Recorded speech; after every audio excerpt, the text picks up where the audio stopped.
Been on my own, trying to find my way home, my way home. Hello, powerful people. This is Velvet Tea with RSP, and today's video covers the seals that we find in Revelation chapter 6. The seals indicate major shifts as it pertains to the relationship of the Most High and His children, as well as the time frame the Israelite will find themselves in so they can act accordingly. Now, with that premise, we know that the seals are like a prophetic clock for Israelites to know what will happen next. Following the seals require the same basic skill set involved in using a clock. If the clock says 11, you look outside to figure out, is it 11 a.m. or 11 p.m.? If the sun is up, you know it's a.m., which would mean, well, let's get ready for lunch. Similarly, if it's dark outside, then it would be 11 p.m., which means it's time to go to sleep. So, how do we know what time it is prophetically? First of all, we have to understand the Bible itself. The Bible is a history of the Israelites. It's a testimony of the Messiah, and it's the revealing of the Most High. Other groups and people are mentioned, but ultimately the book centers around those three areas. The seals are not part of the tribulation. For each of the seals, you have to answer the questions: are the events that are described happening to, around, or in the vicinity of the Israelite? Or will those events ultimately affect the promised land or prophecy related to the children? Are there any signs of major events that usher in or signify the end of a particular event described in the seal? If yes, if all the things I just said, if the answer is yes, it's a seal. If not, then it's either normal earth activity or it's a birthing pain for something else that will occur, even if it is much, much later in the book. This book is designed to speak to the children of Israel, so it's not easy for others to figure out what the seals are referencing. So I'll tell you part of it, or partly anyway.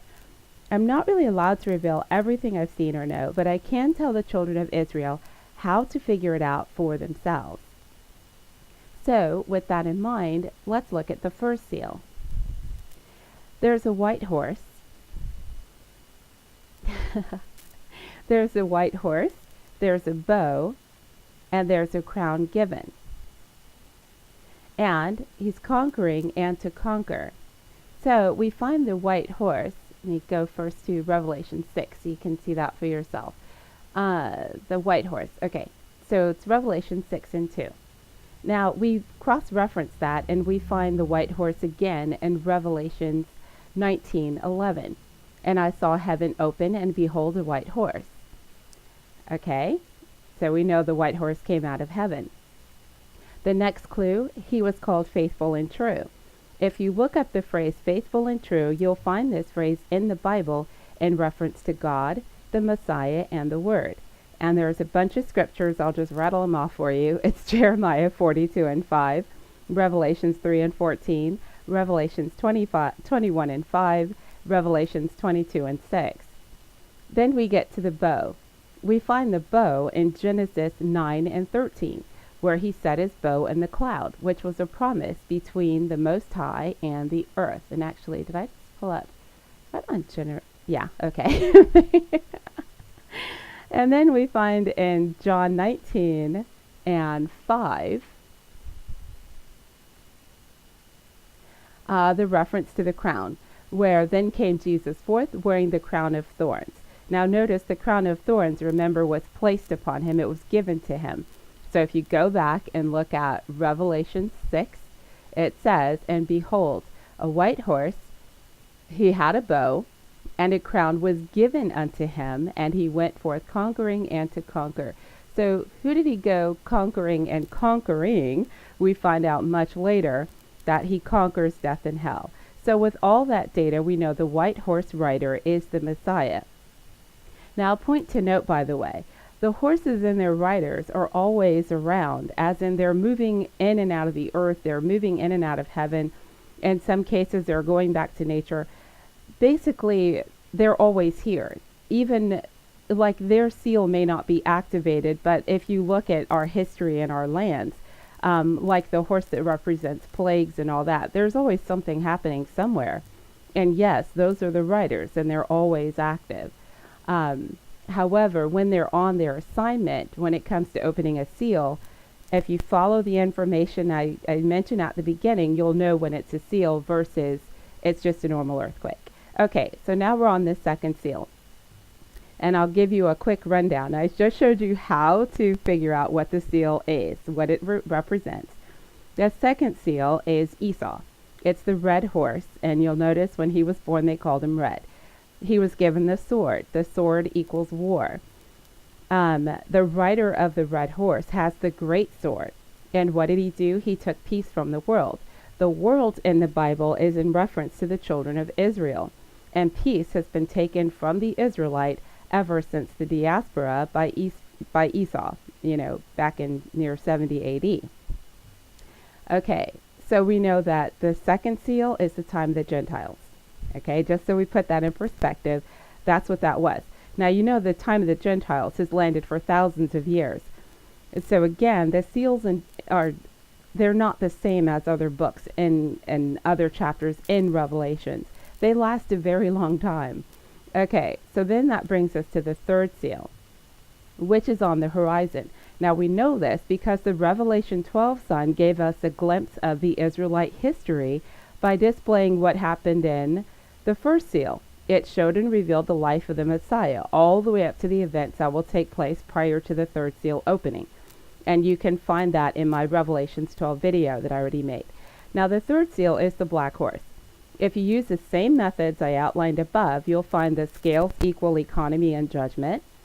The next verse references a bad economy, which leads to a food shortage, but there will be a celebration, hence the reference to oil and wine. So although I'm not really permitted to decipher the remaining seals, suffice to say, use the method described, and any Israelite who studies the word should be able to hear and answer all that you need to know, and it will be revealed in the seals. Now, each seal lasts for thousands of years, as the time of the Gentiles has as well. So in that regard, it's not exactly like other prophetic books, which typically cover a certain number of related events within a certain time span.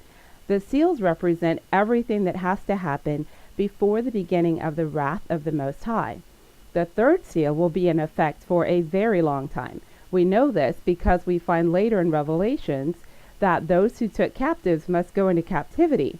That part alone will be almost 800 years.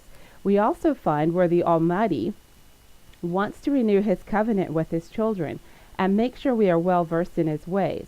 He expresses part of this in Isaiah 51, which you'll need to read all the way through.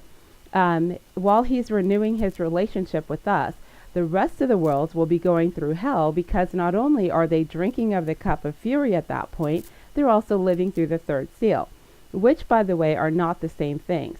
Most of the third seal will take place while the children are in the promised land, living in the city without walls.